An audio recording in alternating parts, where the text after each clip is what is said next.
norteamericana, y en el caso del lado norte, la falla lateral entre la placa del Pacífico y la placa norteamericana. También un poco en el sur, esta placa falla lateral entre la placa del Caribe con la placa norteamericana, pero esto más bien ya le afecta más al estado de Chiapas, ya no tanto a la parte central del país.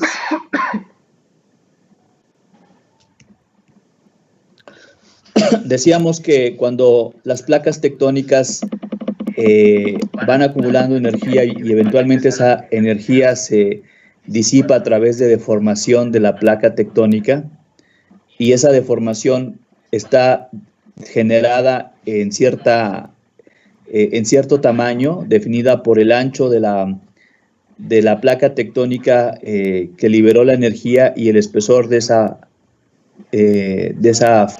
fractura.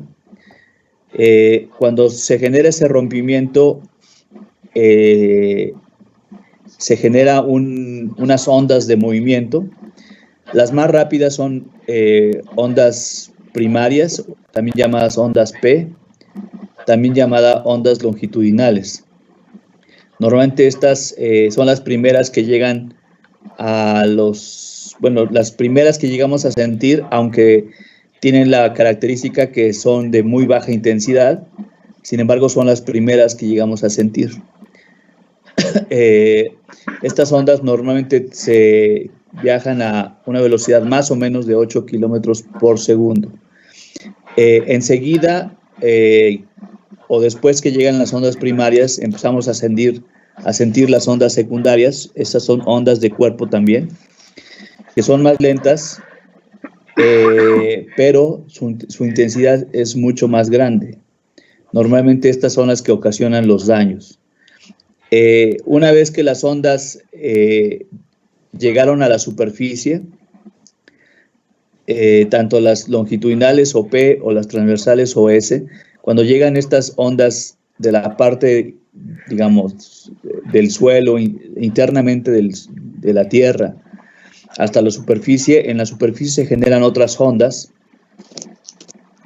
similar a las que, digamos, estas ondas son las que están sobre la superficie, que también son más lentas y, bueno, a veces también pueden generar algunos daños. En esta imagen estamos viendo esquemáticamente cómo se genera, supuestamente en este punto, que le llamamos foco, la liberación de una energía acumulada en la Tierra. En realidad aquí, aunque se ve como un punto, no es un punto. Esta es un área definida por un ancho y un espesor promedio, ¿no? Y esa área de la falla es proporcional al tamaño del sismo. Entre más grande sea el área, más grande va a ser la magnitud del sismo. Y entonces, una vez generado la fractura, digamos, el rompimiento, se transportan esas ondas primero por la parte interna de la Tierra, son ondas generando las ondas de cuerpo, las ondas P, que son ondas como de compresión entre las rocas, viajan muy rápido, aquí indica 8 kilómetros por segundo, empujan o comprimen a la roca. También dentro de las, como ondas de cuerpo dentro de la Tierra, también se dan ondas transversales o secundarias. Estas son más lentas, la velocidad anda entre 4 a 5 kilómetros por segundo, pero estas suelen ser más grandes, más intensas. Y cuando las ondas de cuerpo, tanto las P como las S, llegan a la superficie, también se generan ondas por la superficie, que aunque son más lentas, también pueden llegar a generar ciertos daños. Bueno, entonces, en esta animación agregué cómo serían la transmisión de las ondas de cuerpo, las ondas primarias. Como les digo, estas son las que viajan más rápido y Y bueno, normalmente llegan con una baja intensidad. Estas ondas, como pueden ustedes ver, comprimen de donde se generó o de donde se genera la onda, van comprimiendo el suelo y roca hasta llegar a su destino. Obviamente, conforme avanza, a veces esas ondas normalmente se van atenuando, es decir, se van reduciendo. Y bueno, estas, como les digo, son las primeras que llegamos a sentir. Posterior a estas, llegan las ondas superficiales. Ahí se ve como si fuera una ola. En realidad, como se ve ahí, pareciera que va de arriba hacia abajo, pero también puede ser en forma lateral, ¿no? En lugar de moverse hacia arriba y hacia abajo, también puede ser de izquierda a derecha. Son ondas que están en el cuerpo de la Tierra y estas generalmente, aunque son más lentas, son más intensas. Y finalmente, cuando las ondas llegan a la superficie, también se generan estas ondas superficiales. Hay diferentes tipos de ondas superficiales. Están las de Love, las de Rayleigh. En este caso están observando las de Rayleigh. Insisto, son ondas que ya llegaron a la superficie y que en la superficie se transmiten, generando esa como deformación, ¿no? Se parecerían mucho a las de cuerpo S, pero no son exactamente igual. Las de cuerpo son ondas que llegan del interior de la corteza, haciendo como si fuera un movimiento como el movimiento que sigue una víbora, ¿no? De izquierda a derecha o bien de arriba hacia abajo. Y estas, a diferencia de las anteriores, estas están sobre la superficie. Y en la superficie se generan este tipo de movimientos. Como les digo, cuando nosotros registramos un temblor, normalmente los primeros señales que se graban son las ondas de cuerpo, después las de superficie y bueno, al final, primero las de cuerpo P, luego las de cuerpo S y al final las de superficie. Bueno, ya platicábamos que en el caso de México la mayoría de los sismos es por subducción entre la placa de Cocos y de Rivera con la placa norteamericana, también un poco afectado por el movimiento lateral entre la placa de Caribe y la norteamericana en la parte sur y en la parte norte entre la placa del Pacífico con la placa norteamericana, ambas de falla lateral. Las que más afectan a la parte central del país son sismos que se generan en la costa por la subducción, pero también recuerden que en el interior de la Tierra, bueno, ¿cómo le puedo? Digo, sería ideal que yo pudiera dibujar aquí, pero recuerden que aquí, digamos, en la parte de los estados tenemos la parte de la placa norteamericana y en la costa tenemos la placa de Cocos. Entonces recuerden que si hiciéramos un corte aquí, nosotros lo que veríamos sería la placa de Cocos subduciéndose por la placa norteamericana. Y entonces el deslizamiento de la placa de Cocos por debajo de la placa norteamericana, ese movimiento esa subducción, se puede ver como que la placa penetra por debajo de la placa continental. Cada vez que se da ese deslizamiento se genera un sismo. Obviamente todos estos sismos normalmente están en la parte de la costa. Por ejemplo, aquí el ejemplo de uno de estos sismos de subducción, donde el epicentro ocurrió en este punto, en este caso con un sismo de 6.9. Si ustedes son segundos, son pocos segundos en los que llegan las ondas P. Y esas ondas P, como les digo, llegan más rápido, pero el arribo el tiempo que pasa entre las P y las S no es mucho tiempo porque estamos muy cerca del epicentro. Sin embargo, cuando estamos muy lejos del epicentro, aquí no sé si ustedes puedan observar cuánto tiempo pasa entre el arribo de las ondas P y el arribo de las ondas S. Obviamente, en zonas más alejadas, el tiempo entre que llegan las P y las S puede ser mayor, ¿no?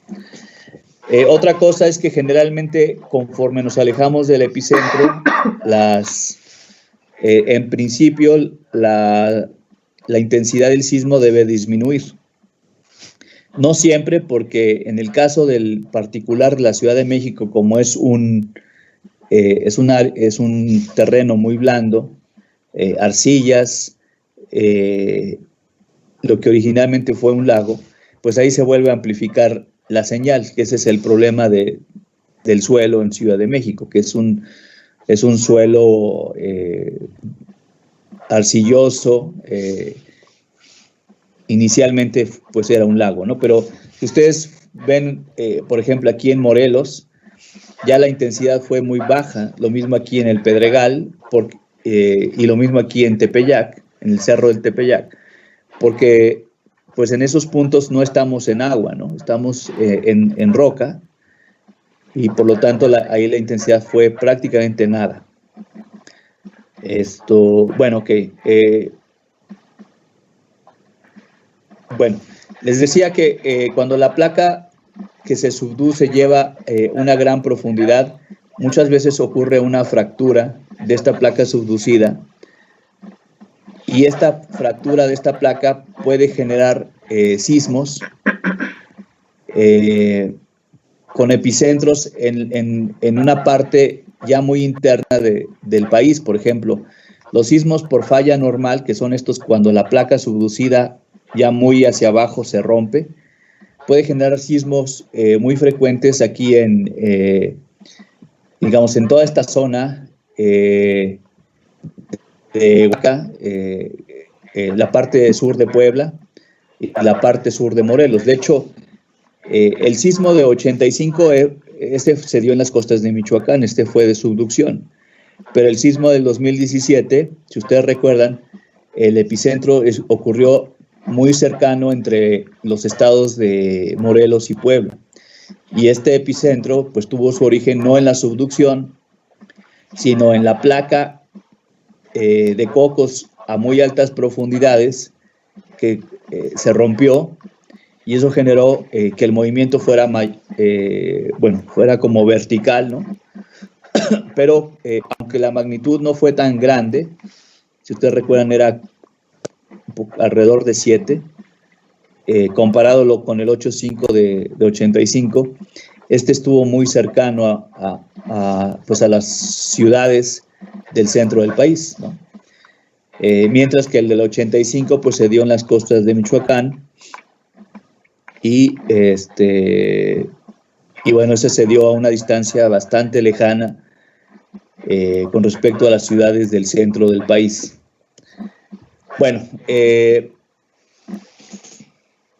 esta imagen nuevamente vemos cómo diferentes señales grabadas en diferentes puntos, en este caso por un sismo que ocurrió aquí en el 93, no me acuerdo aquí la magnitud del sismo, pero ustedes pueden ver cómo cada uno de estos cuadros o círculos representa un punto en donde se midió el sismo. La razón por la cual se puso estaciones en esta como trayectoria hasta la Ciudad de México es porque en principio en México estamos esperando un sismo muy fuerte en esta zona, que más o menos es en la costa de Guerrero, muy cerca de lo que es la bahía de Acapulco. y vamos a hablar de eso más adelante, pero por esa idea de que próximamente posiblemente venga un sismo fuerte de esa zona, y dado que está muy cerca también de la Ciudad de México, y puede ser un sismo de gran tamaño, se ha puesto a lo largo de esta trayectoria una serie de equipos, y se ha probado con sismos en el pasado que han ocurrido, no necesariamente en esta zona, pero en una zona cercana. Y lo que pueden ustedes ver, por ejemplo, aquí, la aceleración no fue muy grande, ustedes pueden ver en la escala, más o menos fue 4.5, estos son Gales, este significa por ciento de la gravedad, es decir, tenemos 4.5,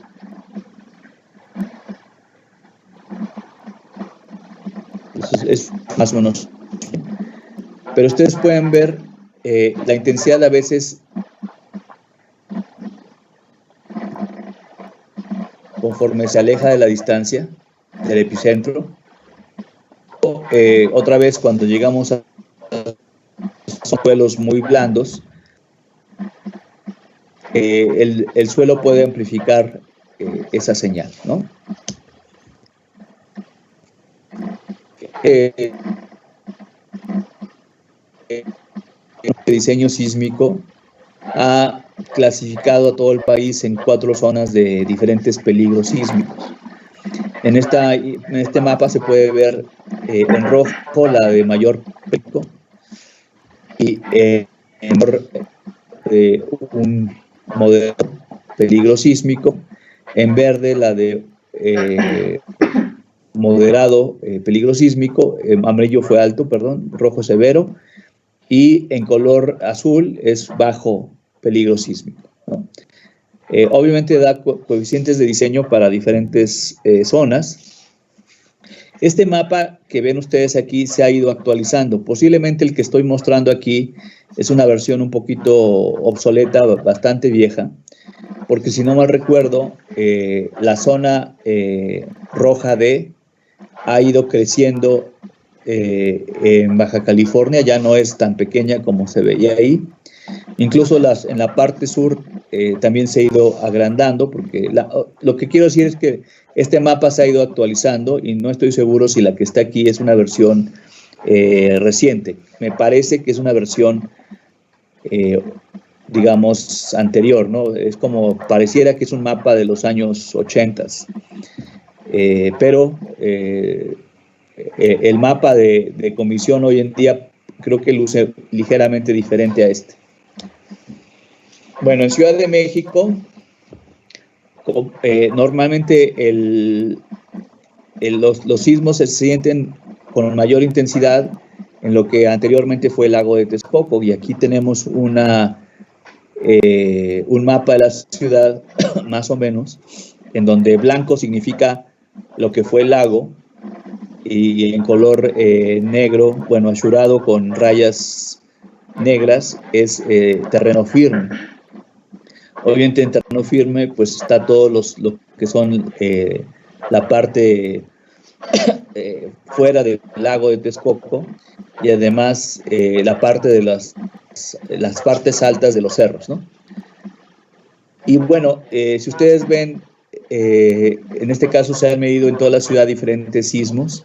Bueno, este es para un sismo en particular, y ustedes pueden ver que para el mismo sismo en diferentes puntos de la ciudad, la aceleración que se midió fue diferente. En este caso, la aceleración la pueden ustedes ver como la altura de la gráfica. Se supone que esta línea horizontal teóricamente es la ordenada, bueno, es como el eje horizontal, y la altura es el eje vertical. Teóricamente aquí tenemos la aceleración máxima positiva, y aquí abajo la aceleración máxima negativa.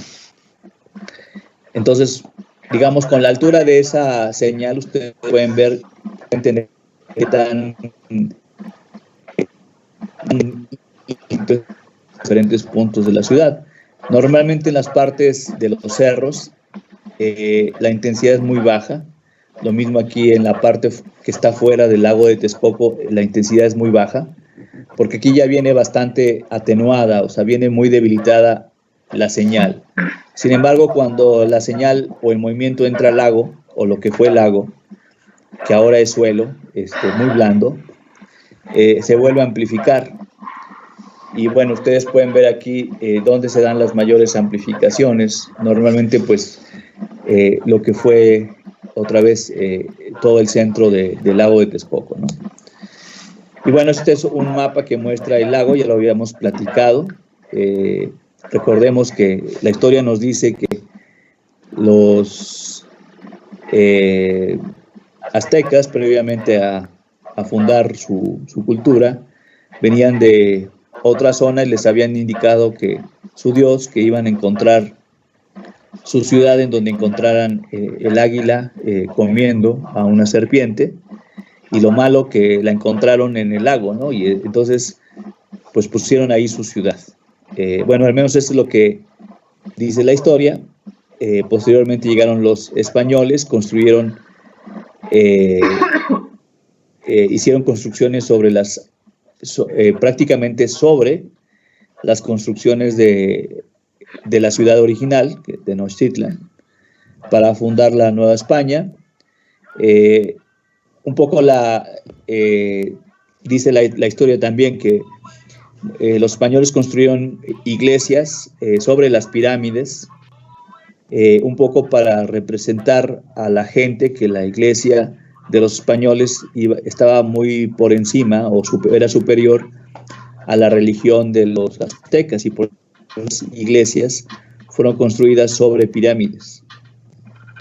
Y bueno, obviamente cuando empezaron las primeras construcciones españolas, muchas de ellas se empezaron a asentar, y uno cuando camina por el centro histórico puede notar muchas construcciones que tuvieron asentamientos, e incluso desde el inicio de la construcción esos asentamientos se observaron, ¿no? Y si alguien, bueno, ejemplos de eso es en la basílica, perdón, en la catedral metropolitana y en otros varios edificios en el centro que muestran desplomes o asentamientos, ¿no?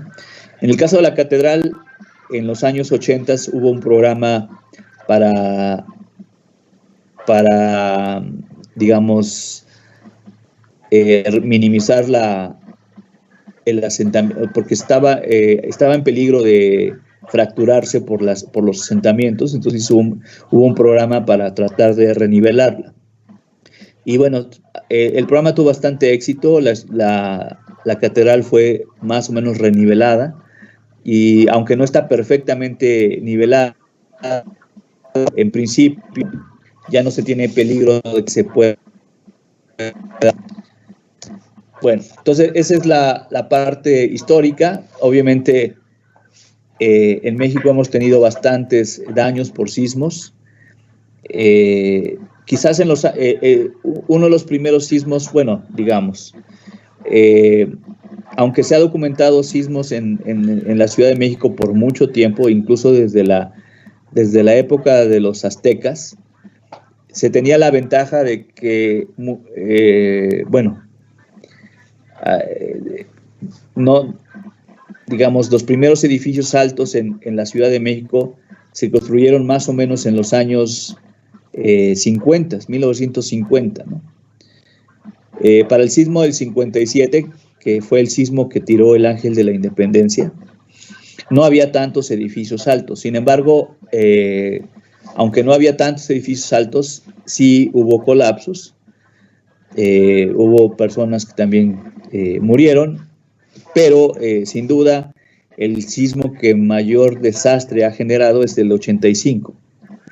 Y la razón del 85 que marca un parteaguas en la ciudad es porque como los primeros edificios altos se construyeron en los 50s,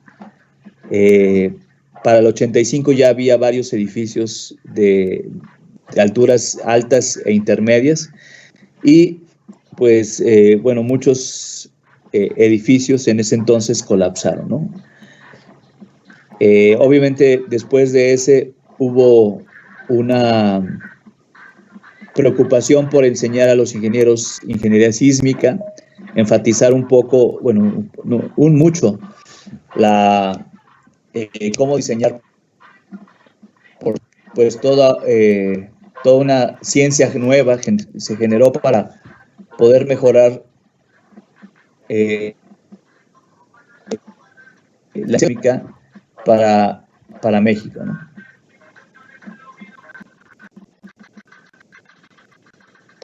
Ok, bueno, estas fotos son de edificios que se cayeron en el 85. La foto de arriba, se cayó esto. La foto de arriba, si no mal recuerdo, corresponde a un edificio en Tlatelolco. Creo que es el edificio Nuevo León en Tlatelolco que se cayó. Y en la parte de abajo otro edificio en el centro histórico, no recuerdo bien, pero son dos fotografías. Entonces, en México la ciudad está dividida en 3 zonas. La zona 3 es la de mayor peligro sísmico. Normalmente los factores de diseño por sismo en la zona 3 son más grandes.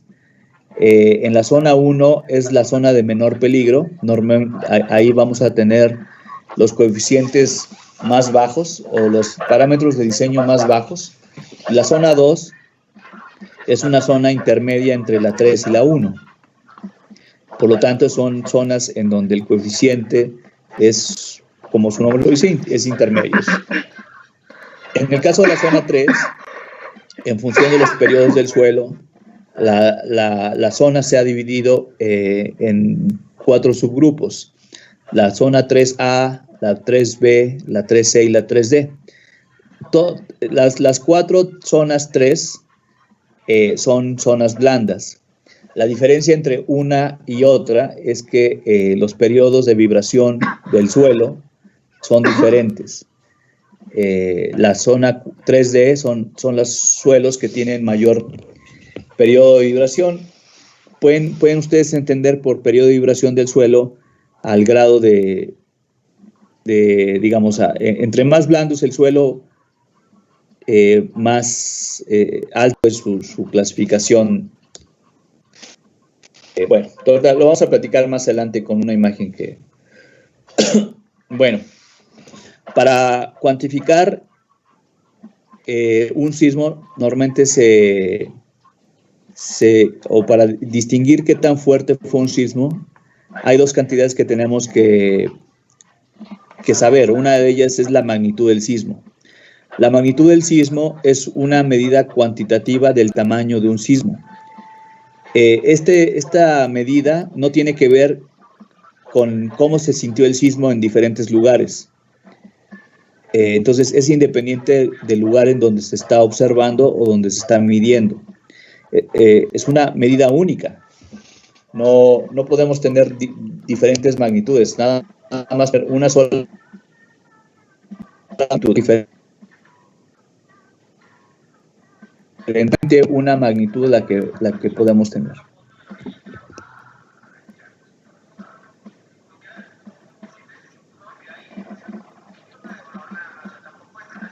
Tipos que miden estos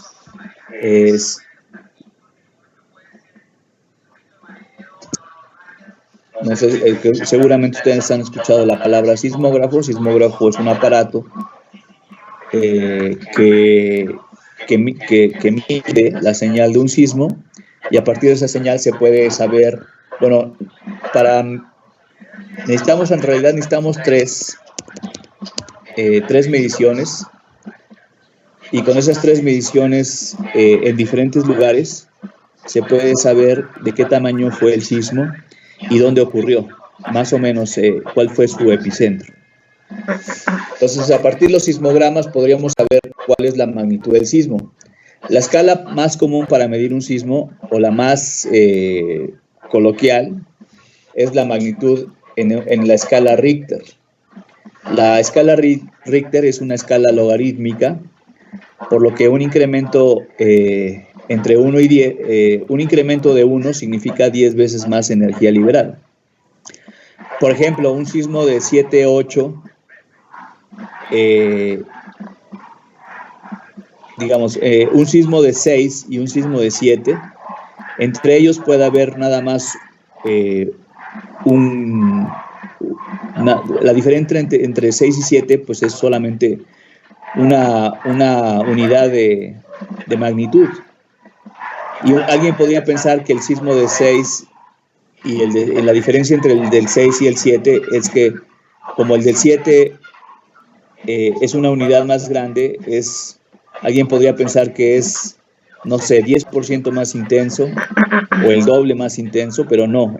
Entre 6 y 7 la diferencia es de 10 veces más intenso. O sea, un sismo de 7 es 10 veces más grande que el tamaño de un sismo de 6. A su vez, el sismo de 8 es 10 veces más grande que uno de 7. Entonces, un incremento de una unidad en la magnitud representa 10 veces más grande el sismo.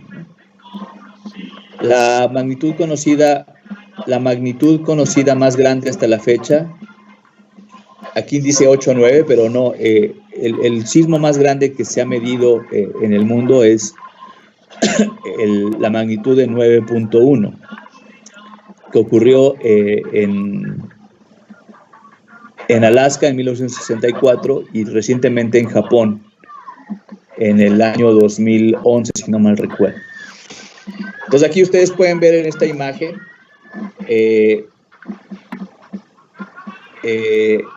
esta escala de magnitudes del 1 va desde pues prácticamente desde el 1 hasta el 10. Por ejemplo, sismos de magnitud 4 son terremotos menores sentidos levemente por la gente. O sea, y aquí hay una escala que dice más o menos cuántos terremotos ocurren al año de magnitud 4. Y esta es para magnitud 4 representa más o menos 10,000 sismos en todo el mundo de magnitud 4. Estos ocurren todos los días y la gente no lo sentimos, pero en todo momento están ocurriendo sismos pequeños de magnitud 4. Y obviamente estos no son perceptibles. Sin embargo, sismos de magnitud 5 ya se pueden empezar a sentir. De estos ocurren menos cantidad. Pero para que ustedes tengan idea, más o menos un terremoto de magnitud 5 es equivalente a los efectos de un tornado pequeño, ¿no? Los sismos de magnitud 6 son también moderados, más o menos cuando, digamos, si ustedes ponen en contexto cuando hicieron estallar la bomba atómica en Hiroshima, esta bomba generó el equivalente a un sismo de magnitud 6, más o menos, ¿no? El sismo de magnitud 7 ya son sismos ya fuertes, puede haber ya daños en algunos de ellos. Muchas veces va a depender también de la cercanía con el epicentro.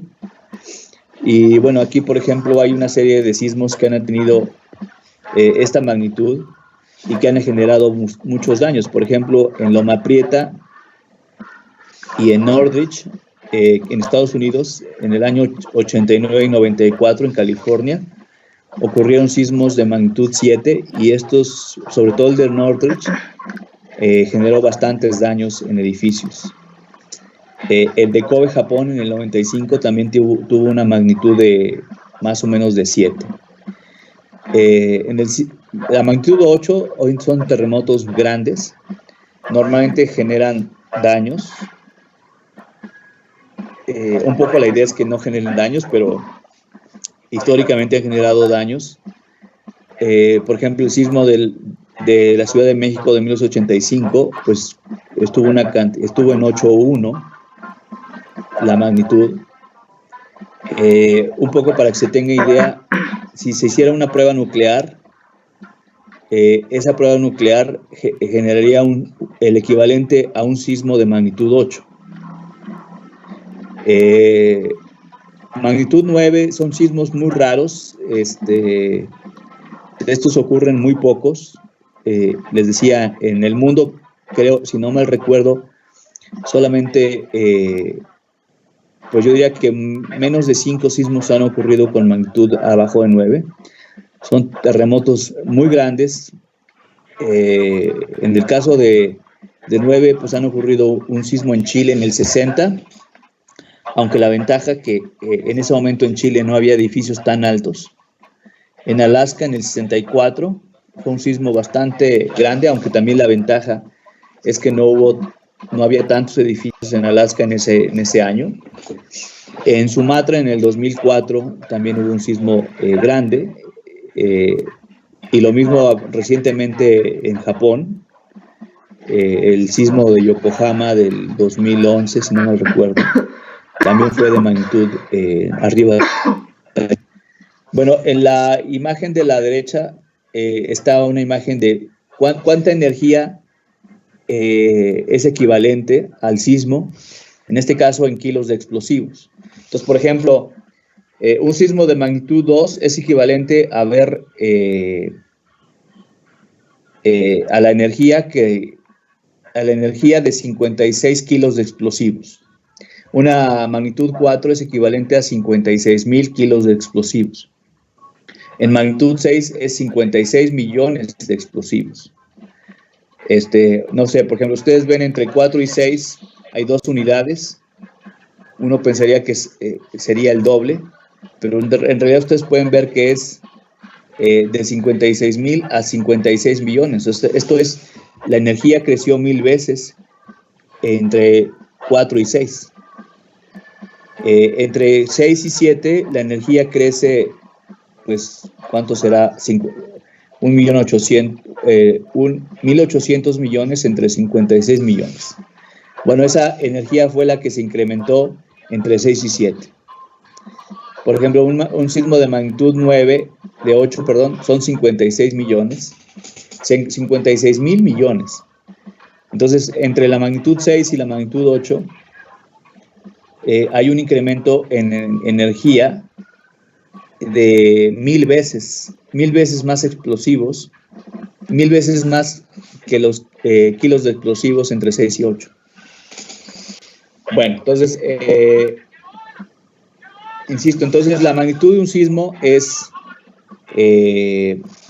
la energía liberada por el sismo. Solamente existe una. Bueno, puede existir diferentes escalas, pero se refieren a la fuerza con la que se libera la energía. Sin embargo, en cada región, en cada punto alejado del epicentro, se va a sentir de diferentes formas. Por ejemplo, si ahorita ocurriera un sismo, bueno, ustedes recuerdan, ¿no? La semana pasada ocurrió un sismo muy fuerte, el día viernes ocurrió un sismo muy fuerte en Turquía. Posiblemente muchos de ustedes pudieron ver las noticias, hubo hay daños, hay colapsos. Hoy en la mañana estaba yo escuchando que ya hay alrededor de 200 personas fallecidas reportadas por ese sismo. Y entonces, bueno, ocurrió un sismo el viernes pasado en Turquía. Turquía, entre Turquía y Egipto, ¿no? Aunque los daños más grandes están en Turquía. Pero, Turquía es un país bastante grande, lo mismo que Egipto, y en diferentes ciudades del país, o incluso en diferentes países, se sintió el sismo de diferentes intensidades. Entonces, la intensidad de un sismo es la medida subjetiva de los efectos de un sismo en un lugar determinado. O sea, entonces, espero que se entienda que entre la magnitud y la intensidad no son sinónimos. La magnitud es una medida cuantitativa del tamaño del sismo, pero no depende de dónde se está midiendo. La intensidad es la medida subjetiva de los efectos en diferentes lugares. La escala más común para medir la intensidad es la escala de Mercalli modificada. Esta escala se está mostrando en la parte inferior. Es una escala cualitativa subjetiva. Mercalli propuso esta escala que iba del 1 al 12. Entonces, donde 1 es que no se siente, el 2 se siente, pero es muy, muy leve. El 3 es que se siente, pero es leve. La escala 4 es que sí se siente moderadamente. El 5 es que obviamente se siente con una intensidad poco fuerte. Aquí en la descripción, ¿no? Lo sintieron casi todo el mundo, ¿no? El fuerte es la escala 6, que fue sentido por todas las personas. La escala 7 es que ya fue muy fuerte y aquí las construcciones ya tienen un daño moderado. La escala 8, obviamente todo el mundo lo siente y ya existen daños en diferentes construcciones. La escala 9 es que es muy destructivo, hubo daños graves, pánico general. La escala 10 es desastroso, destrucción de edificios bien construidos. La escala 11 es muy desastroso, casi nada queda en pie, y la escala 12 es catastrófico, es destrucción total. Entonces, bueno, por ejemplo, de la semana pasada que ocurrió el sismo en Turquía, y que se mostraban unos videos del momento cuando varios edificios se colapsaron desafortunadamente, podríamos decir que en esos videos que vimos todos, podrían ser una escala 8, o entre escala 8 o escala 9, ¿no? Daños considerables en estructuras y daños graves.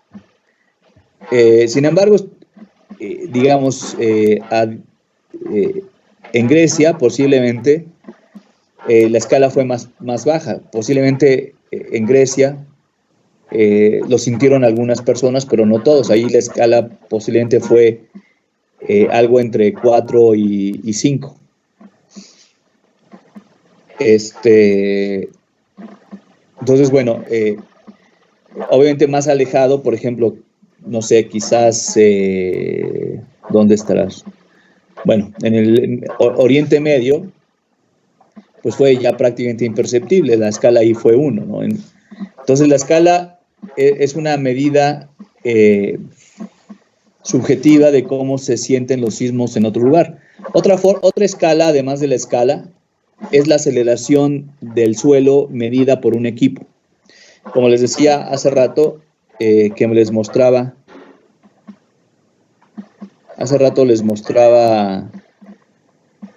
estas aceleraciones, ¿no? Son equipos que miden la aceleración en diferentes puntos. Bueno, la aceleración máxima del suelo puede suponerse como una intensidad. Aquí la intensidad es cierta aceleración, la intensidad que medida en el Cerro de la Estrella, ahí cerca de ¿cómo se llama? De Iztapalapa, ¿no? O en la parte norte también fue la intensidad muy baja ahí por el cerro del Tepeyac, ¿no? O en Ciudad Universitaria la intensidad también fue muy baja, comparada con la intensidad en la colonia Roma, o en la Condesa, o en el aeropuerto. Entonces, la aceleración medida por instrumentos también es una forma de intensidad. La de Mercalli es muy subjetiva, depende quién te lo cuente, ¿no? Uno puede ver si es una u otra, ¿no? Pero la otra es un poco más precisa, porque ahí vemos un número bastante claro, ¿no? Bueno, aquí está otra vez la escala de Mercalli modificada. Y aquí la ventaja es que la escala de Mercalli modificada está asociada a una aceleración del terreno, ¿no? Entonces, por ejemplo, la escala 1 más o menos es equivalente a tener una aceleración tan baja como 0.25 centímetros por segundo cuadrado. Una intensidad 2 va entre 0.25 a 0.5 centímetros por segundo cuadrado. La escala 3 entre 0.5 a 1 centímetro por segundo cuadrado. Espero que esto lo pueden relacionar con la gravedad, ¿no? La gravedad tiene una aceleración de 980, bueno, en realidad 981 centímetros por segundo cuadrado. Entonces esto es prácticamente nada, ¿no? En escala 3, que es ligera, más o menos anda entre 0.5 a 1 centímetro por segundo cuadrado. Es decir, si ustedes comparan esto con la gravedad, que es 980, prácticamente estamos hablando de 1 milésimo de gravedad. En el caso de escala 4, que es mediana, estamos hablando hasta 2.5 centímetros por segundo cuadrado. En el caso de la escala de Mercalli 5, que es una fuerte, estamos hablando hasta 5 centímetros por segundo cuadrado. Aquí ya estamos hablando de 5 entre 1000 o 0.5% de la gravedad. Escala 6, que es muy fuerte, que es la que sienten todos, ya estamos hablando de 5 a 10% de la gravedad, es decir, 1% de la gravedad, disculpen. 10 centímetros por segundo cuadrado sería más o menos 1 sobre 100 gravedad, más o menos. La intensidad grado 7 es equivalente a 25 centímetros por segundo cuadrado, la 8 a 50 centímetros por segundo cuadrado, la 9 100 centímetros por segundo cuadrado, la 10 250 centímetros por segundo cuadrado, la 11 500 centímetros por segundo cuadrado y la 12 más de 500 centímetros por segundo cuadrado. Entonces les decía, la aceleración de la gravedad es 981. Estamos hablando que entre más grande sea la escala, más cercano estamos a la aceleración de la gravedad en el suelo, ¿no? Bueno, les decía, los acelerogramas son mediciones hechas por un instrumento que puede, o sea, el propósito de ese instrumento es medir la aceleración cuando ocurre un sismo. Entonces, por lo tanto, un acelerograma es la historia de aceleraciones producidas por un sismo a lo largo de su duración, y de ello se obtiene la amplitud de la aceleración, bueno, la amplitud del registro, el periodo y la duración. Los acelerogramas se obtienen mediante acelerógrafos. Así como los sismogramas se obtienen de los sismógrafos, los acelerogramas se obtienen de los acelerógrafos. El sismograma y el acelerograma son muy diferentes, y lo mismo, los sismógrafos y los acelerógrafos son equipos diferentes. Lo que tienen en común es que los dos registran la señal de un sismo, pero la diferencia está en que un sismógrafo es un equipo muy sensible. Por ejemplo, un sismógrafo puede medir sismos que ocurren en el otro lado del mundo, un sismo que ocurre en China, por ejemplo. Un sismógrafo puede medir el sismo que ocurrió en Turquía la semana pasada, o puede medir el sismo que a lo mejor te está pasando en China. Estoy inventando, ¿no? Pero un sismógrafo mide sismos, es un equipo bastante sensible, mide sismos a una distancia muy grande. Y a partir de esas mediciones, la intención es calcular el tamaño del sismo, es decir, la magnitud y el epicentro. El acelerograma es diferente. El acelerógrafo, es un equipo que no es tan sensible. Ese si el suelo no se mueve, no registra nada. Para que registre, necesitamos que el suelo se mueva y que la gente sienta que se está moviendo. Si ocurre un sismo en Turquía y ponemos el acelerógrafo en México, no va a registrar nada. Entonces, únicamente va a registrar lo que la gente siente, ¿no? Entonces, la intención del acelerógrafo es medir la aceleración del suelo en ese punto. No, con el acelerógrafo no medimos la magnitud del sismo y no sabemos el epicentro, pero sí sabemos qué tan fuerte fue el sismo en ese punto donde se está midiendo. Mientras que con el sismógrafo no podemos medir la aceleración en ese punto o qué tan fuerte se sintió el sismo en ese punto. Lo único que sí podríamos medir con ese registro es qué tan grande fue el sismo que se midió y dónde ocurrió. Bueno, en esta imagen, bueno, y aquí hay un poco de cuestiones que no hemos platicado, pero déjenme tratar de hacer una imagen. Entonces decíamos, un acelerógrafo es un equipo que mide la aceleración en el suelo cuando ocurre un sismo.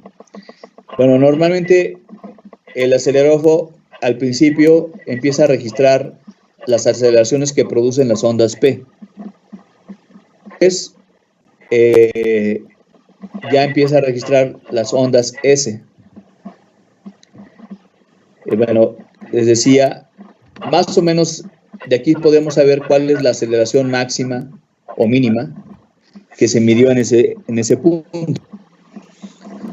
Ahora, si nosotros, ¿cómo pasamos de este gráfico a este gráfico? Es lo que quiero tratar de explicar, porque aquí en la diapositiva está muy escueta,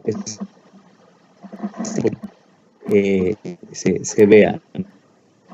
Si esta aceleración, vamos a suponer que yo aquí tengo un segundo, más déjenme ver si puedo rayar aquí, ahí está. Vamos a suponer que aquí yo tengo una construcción presentando muy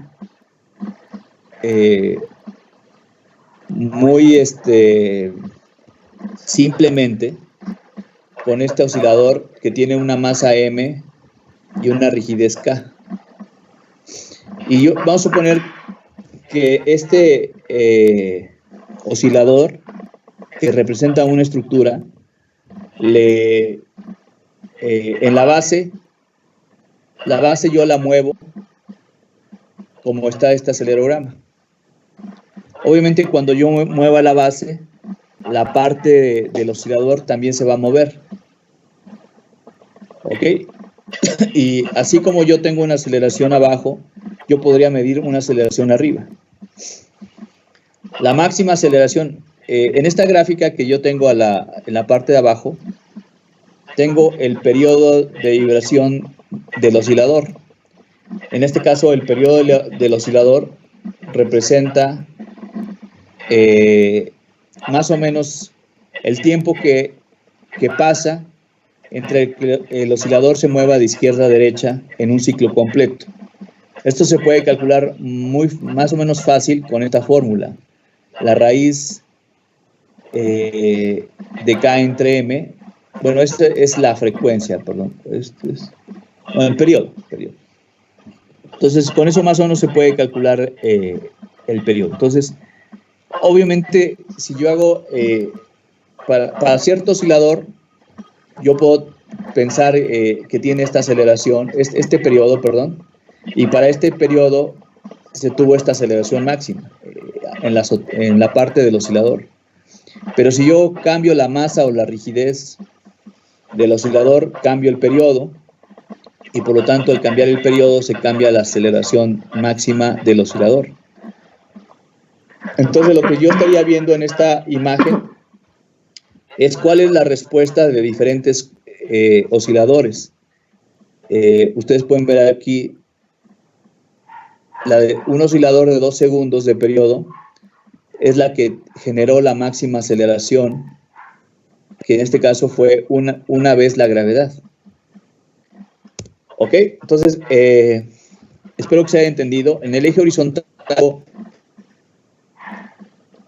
de estas construcciones y en el eje vertical la aceleración máxima que se puede tener en los diferentes osciladores.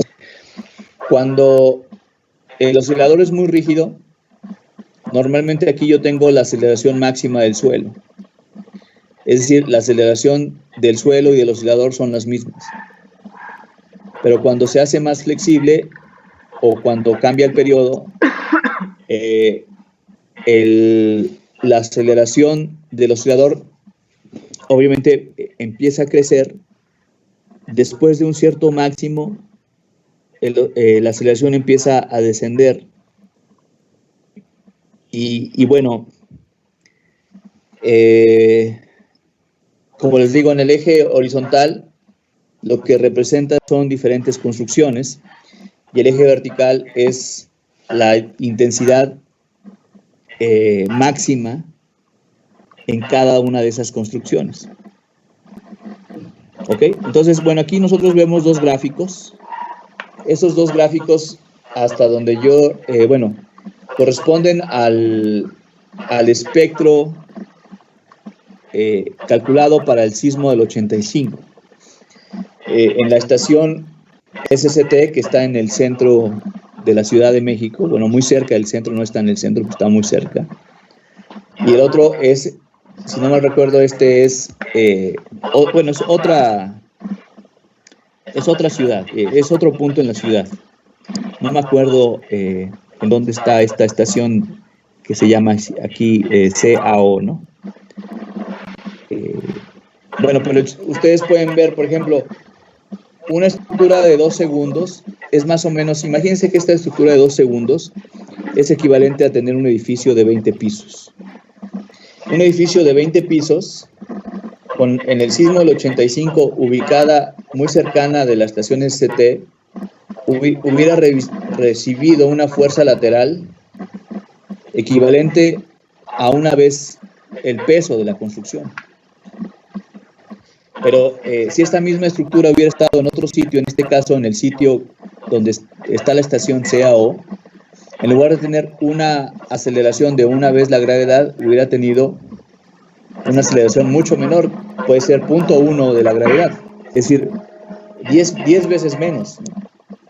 O bien 10 veces más si está en SCT. Entonces, esto es lo que se puede medir con un programa, la señal,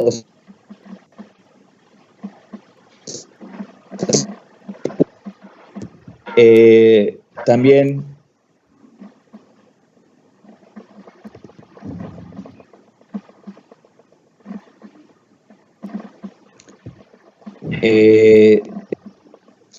la duración, o sea, en el acelerograma nosotros sabemos cuál es la aceleración máxima y cuánto duró, ¿no? Y cuando pasamos esta gráfica al periodo, podemos saber también cuánto fue la fuerza máxima en diferentes estructuras y también podemos ver en qué periodos de estructuras generó más daño. Bueno, okay, vamos a ver esto un poquito más adelante. Bueno, ¿cuál es la respuesta de las estructuras ante los sismos? Bueno, cuando el suelo se mueve en todas direcciones, el movimiento que se tiene es un movimiento en las tres direcciones, es decir, el suelo se mueve en el plano, en cualquier dirección, y también se mueve hacia arriba y hacia abajo. Es un movimiento tridimensional, es un movimiento que se da en cualquier dirección, pero también en dirección vertical, entonces es tridimensional. Las componentes horizontales normalmente son las que generan más daño. No siempre es así, o sea, depende, pero en construcciones típicas como edificios, normalmente la componente horizontal es la que genera daño, más daño, ¿no? La componente vertical del sismo a veces no genera daños, pero no siempre. Normalmente cuando estamos muy cerca del epicentro puede haber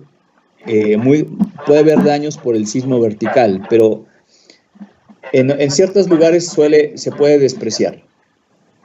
El movimiento sísmico genera fuerzas en una estructura, ya que la estructura tiene un movimiento en la base, ¿no? El origen de las fuerzas está en la masa y la rigidez de la estructura, y cuando se mueve la base, la estructura misma se resiste a ser movida debido a su inercia. Bueno, lo que quiere decir esta imagen que está aquí abajo es, ¿qué pasa si yo genero una fuerza muy rápida de derecha a izquierda? Pues lo que pasa en este cuerpo es que la masa del cuerpo genera una fuerza en dirección opuesta al movimiento. Esta es la fuerza de inercia, la que genera el cuerpo y la que tiende a voltear al cuerpo. Es una fuerza inercial generada por la fuerza en la base que yo estoy generando, ¿no? Las fuerzas de inercia inducen deformación lateral a la estructura, la que al actuar sobre la rigidez lateral de la misma produce las fuerzas internas. Como les digo, cuando el sismo tiene esta dirección, o hay un jalón del suelo de derecha a su izquierda, la estructura tiende a generar una fuerza inercial en sentido opuesto, ¿no? No sé si ustedes han experimentado esto, pero ustedes se colocaran sobre un tapete, ¿no? Una alfombra, un tapete, se pusieran el tapete y alguien les jala el tapete, su cuerpo va a intentar voltearse en una dirección opuesta a la dirección del tapete. Esa fuerza que ustedes generan es la fuerza inercial, ¿no?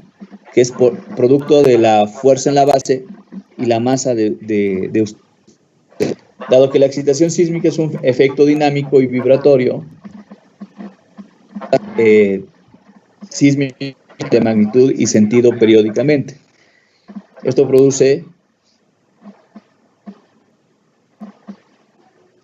complicadas oscilaciones en la estructura. El efecto dinámico de las fuerzas sísmicas puede ser considerable. La estructura se puede amplificar o deamplificar de movimiento en el terreno. Bueno, esto es lo que queríamos representar, o lo que estamos tratando de decir, ¿no? Cuando el suelo se mueve a la izquierda, en este caso, la estructura se mueve a la derecha. Cuando el sismo ahora se mueve a su derecha, la estructura se mueve a la izquierda, ¿no? Y aquí lo que estamos viendo es cómo se mueve la estructura conforme se mueve la base. ¿Ok? Bueno, vamos a hablar más adelante de los periodos de vibración, de los modos de vibración de un edificio. Este es uno de ellos. Pero bueno, aquí lo que quisiera que se quedan ustedes es que ese movimiento en la base del suelo, la base del edificio, genera vibraciones en la parte de arriba. Y normalmente esas fuerzas en la parte de arriba son fuerzas inerciales por el movimiento en la base. Bueno, y aquí estamos viendo otra vez fuerzas inerciales por los movimientos en la base. Entonces, esquemáticamente, aquí tengo dos bloques y conforme el sismo empieza a llegar a la estructura, la estructura, como les digo, si yo genero un movimiento hacia su izquierda, el bloque va a tener una fuerza inercial hacia su derecha. Obviamente, cuando yo veo esto de forma dinámica, aquí estoy viendo que hacia arriba sería hacia la izquierda, hacia abajo a la derecha o viceversa, ¿no? El chiste es que el movimiento es cíclico, es decir, va en las dos direcciones. Este movimiento va hacia la izquierda y hacia la derecha en diferentes instantes, va hacia un lado, en otros instantes va en sentido opuesto. Entonces el edificio genera fuerzas inerciales también en las dos direcciones. Bueno, aquí abajo otra vez una imagen de la aceleración en el suelo, en este caso a la derecha, que genera fuerzas inerciales hacia la izquierda.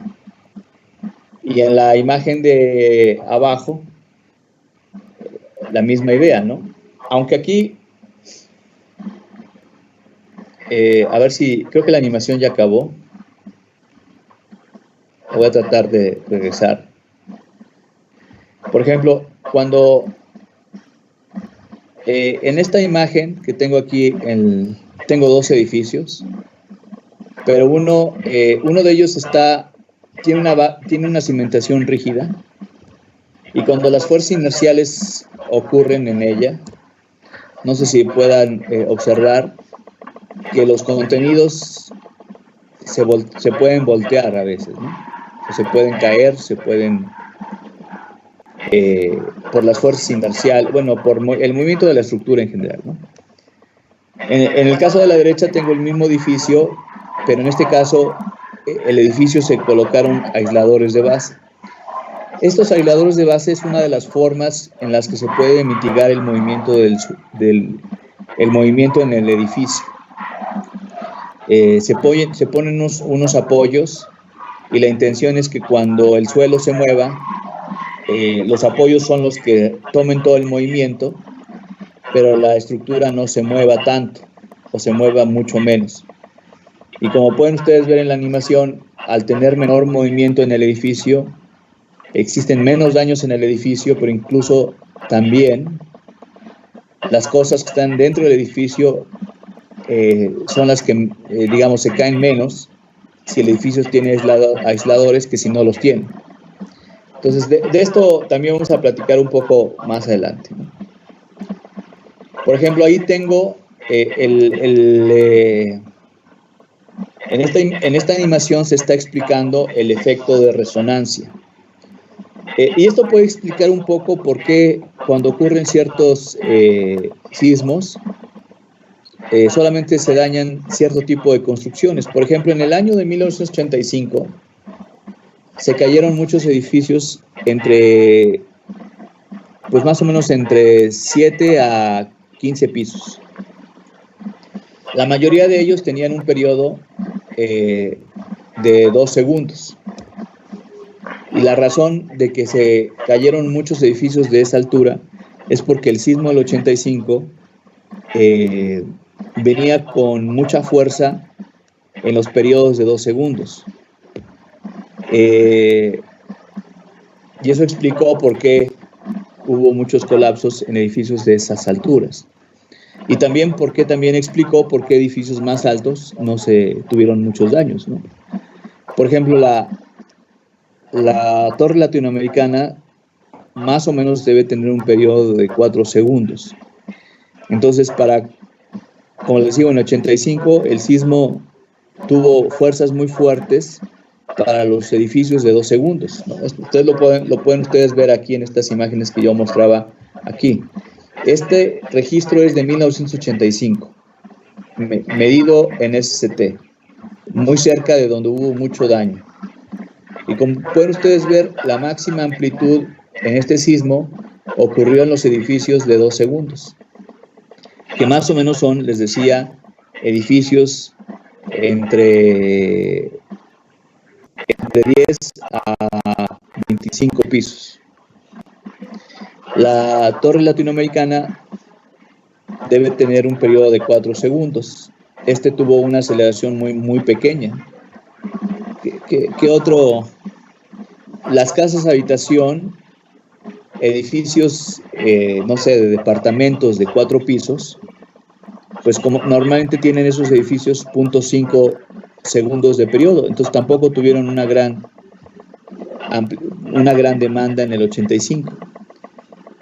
Aquí yo no tengo la del 2017, pero si yo les enseñara el 2017, más o menos la intensidad más grande se tuvo ahora más o menos entre 0.5 a 1 segundo. Entonces, en el año 2017, las estructuras que mayor fuerza tuvieron fueron aquellas que tuvieron un periodo de entre 0.5 a 1 segundo, que son edificios de 5 pisos hasta 10 pisos. Pero ahora las de 20 pisos tuvieron una demanda más pequeña, y la torre latinoamericana, la torre mayor, la torre Reforma y todos esos edificios súper altos que tienen un periodo arriba de 4 segundos, pues no tuvieron gran demanda, ¿no? Ahora, entonces, ¿por qué cuando coincide el periodo de un edificio con el periodo de... ¿Por qué cuando coincide el periodo de un edificio con el periodo del sismo se caen más con más probabilidad? Porque ocurre un periodo de resonancia, ocurre un efecto de resonancia. Y en esta animación se está tratando de explicar. Si ustedes observan en la animación, a ver si... si el sismo ocurriera con un periodo dice aquí, menor a un segundo, normalmente las estructuras con un periodo menor a un segundo son las que sufren daños. Pero si el movimiento viene con un periodo de un segundo, las de 10 pisos son las que tienen mayor daño. Y las de 2, y si ya, bueno, ustedes ¿cómo pueden ver el segundo? ¿Cuál es el tiempo que ocurre entre un pico y otro? Ese es el periodo del movimiento. En este caso, para un segundo, ustedes pueden ver aquí, teóricamente esto es un segundo. La distancia entre un pico y otro, aquí representa un segundo. En el anterior es 0.1 segundos. Aquí es un segundo. Y obviamente, en la parte final, aquí representa todo esto son 2 segundos.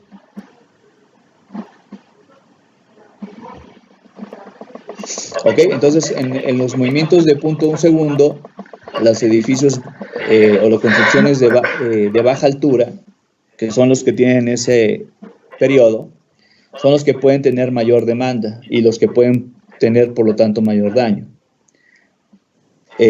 Para los de un segundo, pues también las estructuras de un segundo, que más o menos son 10 pisos, son las que tienen más daño. Entonces, esto es el periodo, la distancia entre pico y pico. Y en este caso, aquí tengo la señal de más o menos 2 segundos entre pico y pico, que son las que generan mayor daños a las construcciones de más o menos 2 segundos de periodo. Obviamente aquí también podríamos tener edificios de 4 segundos de periodo. Como les decía, 2 segundos de periodo más o menos son construcciones de alrededor de 20 niveles. Y la torre mayor, que tiene 56, 55, 56, 57 pisos, pues tendrá un periodo de 5 segundos, algo así, 4 segundos quizás. Y obviamente posiblemente no hubiera tenido daños en 85 por las diferencias entre los periodos, pero además porque pues teóricamente esos edificios también están diseñados para las fuerzas que pueden llegar a ellos, ¿no? Bueno, entonces la fuerza sobre una estructura muy rígida normalmente se calcula como la masa multiplicada por la aceleración del suelo. En casos de estructuras flexibles, la fuerza del sismo depende de la relación que guarda con su periodo. Los periodos en los edificios varían entre 0.2 a 7 segundos. 0.2 pues podría ser un edificio de 2 pisos, ¿no? 2, 3 pisos. O una casa incluso también. Una casa pues puede tener ese periodo de 0.1, 0.2 segundos. Un edificio de 7 segundos, estamos hablando de edificios súper altos, ¿no? Como les decía, Torre Mayor, Torre Reforma, la Torre Latinoamericana, la Torre de Pemex, pues todas esas son estructuras que tienen un periodo arriba de 4 segundos. Cuando el periodo del edificio y del movimiento coinciden, existe un efecto de resonancia que significa una mayor solicitación o una mayor fuerza de sismo. Entonces, en estructuras rígidas, la fuerza es más o menos masa por aceleración. En estructuras en estructuras flexibles o cuando hay resonancia, puede variar esto, ¿no? Ustedes observan, esto no es otra cosa más que una de las leyes de Newton, ¿no? Eso es como lo que pasó con el puente de Tacoma. Sí, exactamente. El puente de Tacoma, nada más que ahí es otra fuente de movimiento. En el caso de Tacoma, fue el periodo de la estructura contra el periodo de oscilación del viento, ¿no? Nada más que aquí es el mismo efecto, exactamente, pero otro origen. En el caso de Tacoma, el origen es por la fuerza del viento, y en este caso es por el movimiento en la base del suelo por un sismo. Así es. Entonces decíamos, el periodo es el tiempo en que un sistema completa un ciclo de vibración.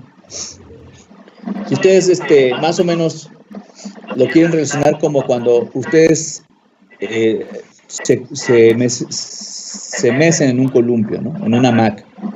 El tiempo que ocurre, digamos que desde el momento que ustedes se lanzan, recorren al otro extremo, regresan y llegan al mismo punto, en ese momento completaron un ciclo. El tiempo que ocurrió para que ustedes completaran ese ciclo se llama el periodo de oscilación. En este caso es el periodo de oscilación. Entonces, así como cuando nosotros nos columpiamos, el movimiento del columpiado, el movimiento de mecerse en un columpio, tiene un tiempo que completamos un ciclo, y ese sería el periodo de oscilación del columpio. Bueno, el periodo de oscilación del columpio.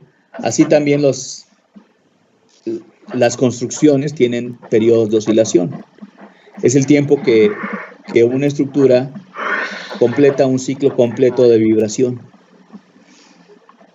Entonces, hace rato lo platicábamos en esta estructura, ¿no? Ustedes cuenten, cuando la estructura llega al punto de la izquierda, y cuando este mismo punto llega al otro extremo, ¿cuánto tiempo ocurre entre que llega de este punto a este? Si ustedes lo miden, aproximadamente es un segundo, ¿no? O sea, pasa un segundo y la esquina se mueve entre este punto y este punto. Entonces, ese es el periodo de vibración del edificio. Si el edificio viene, o el movimiento del suelo viene con ese periodo, va a generar fuerzas muy grandes en esta construcción. Si el periodo del movimiento viene con periodos diferentes a un segundo, como es el de este edificio, las fuerzas de sismo van a ser menores. O como lo vemos aquí, ¿no? Los movimientos afectan a construcciones de baja altura, las de periodo intermedio afectan a construcciones de mediana altura, y las vibraciones con un alto periodo normalmente van a afectar a estructuras más altas, de las más altas, ¿no? Como les decía, el sismo del 85 tuvo periodos dominantes de 2 segundos, por lo tanto, desafortunadamente afectó a muchas construcciones de 2 segundos. Las del 2017, el movimiento vino con periodos entre 0.5 a 1 segundo, por lo tanto afectó a estructuras aproximadamente con este periodo de 1 segundo. Y bueno, por ejemplo, aquí una estructura de un piso, no sé, una casa habitación, más o menos tiene un periodo de 0.2 segundos. Un edificio de 4 niveles, pues más o menos puede estar entre 0.5 segundos. Entre 10 y 20 pisos, pues más o menos puede estar entre 1 y 2 segundos. Una torre de 40 pisos pues anda en 7 segundos. Esto va a depender, puede ser menos o puede ser más. Esto es solamente ejemplos aproximados, ¿no? Puede ser que de 40 pisos ande, yo diría que entre 4 a 7 segundos, no necesariamente 7, ¿no? Como les digo, Torre Mayor, Torre Reforma, Torre Vancomer, la Torre Latino, la Chapultepec, todos edificios altísimos, pues más o menos andan en periodos de 5 segundos, 4 o 5 segundos.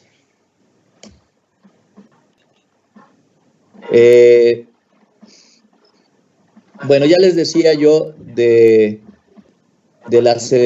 acelerograma metido en la base de un oscilador de masa M y rigidez K, donde sabemos el periodo del edificio. En este caso el periodo es la raíz de K entre M. Entonces aquí lo que vemos en el eje horizontal son diferentes estructuras con diferentes periodos. Y cada estructura va a tener diferente aceleración en la parte de arriba. Como pueden ustedes ver, las estructuras muy rígidas tienen la aceleración del suelo. Pero entre más flexibles sean, normalmente tienen mayor aceleración. Hasta que se tiene un máximo. Y aparte después de ese máximo, normalmente vuelven a reducir la aceleración. En este caso, 2 segundos es el periodo dominante de este movimiento. Es muy similar al que ocurrió en 85. Ahora, la diferencia entre la curva verde, azul y roja tiene que ver con el amortiguamiento de la estructura. Obviamente, ¿cómo les puedo decir? El amortiguamiento, o lo que estoy tratando de dibujar aquí es una épsilon, que representa amortiguamiento. Es ¿qué tanto se reduce el movimiento una vez que ocurre? Ustedes pueden relacionar este amortiguamiento en las estructuras como el amortiguamiento en los automóviles, ¿no? Ustedes seguramente han visto los amortiguadores de los autos. Posiblemente sepan cuál es la función de un amortiguador de un auto. La función, ustedes cuando tienen un auto nuevo o con amortiguadores nuevos, pasan un tope o un bache, o pasan por un camino así como ondulado, muy irregular, y enseguida pasan el bache. A lo mejor se siente porque pasaron por el bache, pero enseguida ya no sintieron nada, ¿no? O sea, un auto con buenos amortiguadores pasan un bache, pasan un tope, y a lo mejor nada más se sintió cuando estuvieron en el bache o en el tope, pero después de eso ya no se siente ninguna vibración, porque el amortiguador tomó toda la vibración, ¿no? Si ustedes si ustedes manejaran un auto con amortiguadores, un auto que tenga amortiguadores bastante viejitos, incluso aunque no pasen por un bache, el auto se está mece y mece y mece, y nunca los amortiguadores ya no funcionan porque el auto está meciéndose siempre, ¿no? Pues lo mismo pasa con las estructuras. Las estructuras tienen un amortiguamiento natural, ¿no? O sea, ya lo tienen ahí. Digamos, esto es equivalente a, imagínense que esta línea representa una construcción. Vamos a suponer que yo la pudiera yo jalar, la estoy jalando hacia un lado y yo la detengo ahí. Y vamos a suponer que en ciertos momentos la suelto. La estructura obviamente va a tender a moverse hasta el otro lado y después se va a regresar. Pero ya a lo mejor ya no regresa al mismo punto. Y luego se va a volver a ir, pero ya no va a ir al mismo punto. Y se va a regresar y luego se va a volver a ir y se va a regresar. Pero si ustedes observan, conforme pasan los ciclos, eventualmente la estructura se estabiliza y ya se queda quieta. esto que se está reduciendo su desplazamiento con cada ciclo es el amortiguamiento. Si esa estructura tuviera un amortiguamiento súper bueno, la estructura de un lado se va al otro y cuando regresa se queda en movimiento, ya no si lo tuviera muy bueno, ¿no? Si el amortiguamiento no existiera, el edificio se movería de un lado, regresaría, volvería a ir al otro lado y se regresaría. Y siempre, si no tuviera nada de amortiguamiento, la estructura siempre oscila sin fin. Oscilaría en los dos lados, pero nunca terminaría de oscilar. Estaría oscilando de un lado al otro sin ningún fin. Haría muchísimos ciclos y nunca se atenúa eso. Pero la verdad es que la estructura se amortigua, ¿no? Si ustedes agarran una cegueta, ¿no? La doblan, la sueltan y la dejan oscilar, ¿cuántos ciclos creen que pase para que la cegueta se vuelva a mantener quieta? Pues a lo mejor muy pocos ciclos, porque normalmente es rígida, ¿no? Bueno, o a lo mejor con 5 ciclos ya se estabiliza y se mantiene. Entonces, ese es el amortiguamiento. La estructura en verde tiene muy poco amortiguamiento, la azul tiene más amortiguamiento, y entre más amortiguamiento tenga, menor aceleración va a tener. Y la roja es la que tiene el mayor amortiguamiento, por lo tanto, pues es el que tiene la menor fuerza, ¿no? Bueno, aquí otra vez, edificios muy pequeños, la fuerza es más o menos la masa por la aceleración. En edificios más grandes, normalmente la fuerza es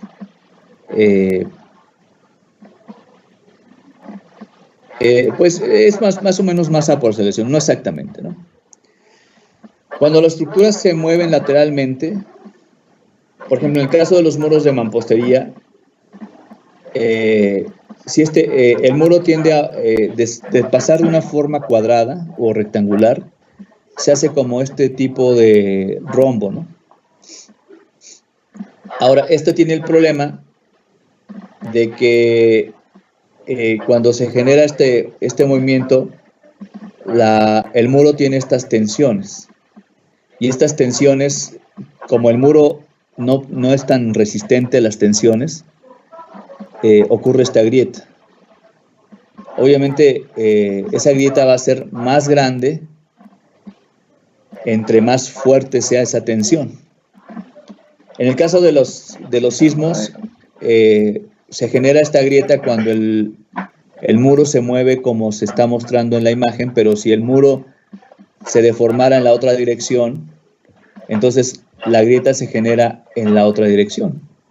Entonces, cuando el muro se mueve en las dos direcciones, por el movimiento de la izquierda se genera esta grieta, y por el movimiento de la derecha, la otra grieta. Por esa razón, cuando ocurre un sismo, que obviamente es cíclico, nosotros veamos a los muros de mampostería y muchas veces se les ven estas grietas en X. Eso significa que el muro trabajó en tensiones en ambas direcciones. Por lo tanto, se agrietó por el sismo de las dos direcciones. En el caso de una columna, también puede pasar algo similar. La columna puede también tener tensiones que son más grandes conforme más grande sea el desplazamiento o más grande sea la fuerza. Van a ser grietas más grandes. Cuando es cíclica el comportamiento, puede generar esta X en las columnas, ¿no? Puede ser eso. También puede ser que las columnas se dañen en los extremos, también puede pasar. Entonces, normalmente cuando ocurren daños en los extremos, el daño es por flexión, y cuando se dan estas en diagonal, pues son en cortante. Aquí, por ejemplo, está muy padre esta imagen porque en esta gráfica se muestra la deflexión lateral de un edificio. O sea, cuando ocurre el sismo, este edificio se mueve hacia los lados. Entre más grande sea la deformación, y esta es la resistencia, ¿no? Esta es la deformación y esta es la resistencia. Bueno, cuando la deformación es muy pequeña, no sé si ustedes puedan ver, la resistencia la puede tomar muy bien el elemento. Y bueno, si el elemento tuvo un comportamiento inelástico, sí va a tener grietas, pero van a ser menores, ¿no? Y aquí a lo mejor se puede ver estas X no tan grandes, son muy pequeñitas de hecho, apenas se pueden ver en la imagen. Pero si ustedes observan, conforme el edificio se deforma más, el daño va siendo más grande. En esta columna la deformación ya fue más grande y se ve mayor daño. Y en este caso es la mayor deformación lateral, y aquí ya se rompió el elemento. O sea, aquí ya se rompió todo el elemento, y en las zonas anteriores, aquí el daño es muy ligero, aquí el daño es fuerte, aquí el daño es muy fuerte, y aquí prácticamente ya está roto el elemento. Ya no funciona ese elemento, ¿no? Uno antes todavía estaba muy dañado, pero ahí estaba. Y bueno, inicialmente estaba con muy poco daño. Y ustedes lo pueden ver aquí en estos son edificios que después de un sismo se ven sus daños, ¿no? Quizás no se vea muy claramente en las fotografías, pero vean, por ejemplo, algunos muros tuvieron estas X, e incluso esos muros se voltearon, ¿no? Los aplanados se cayeron, lo que se puede ver también. Y bueno, quizás entre los agujeros de las ventanas se pueden ver esas X también, ¿no?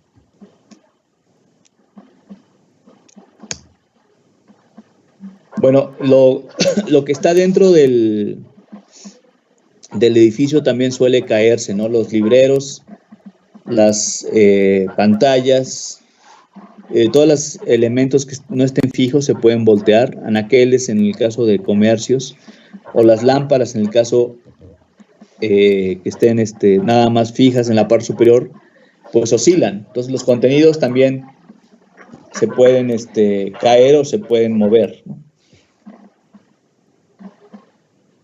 Bueno, aquí, este es un video, déjenme ver si lo puedo poner aquí. Una fotografía. Déjenme ponerlo aquí. Sí, es un video, pero no lo tengo aquí. Bueno, déjenme después mostrárselos en otro momento, de cómo se van cayendo las cosas cuando ocurre un sismo. Seguramente ustedes lo han visto bastante, ¿no?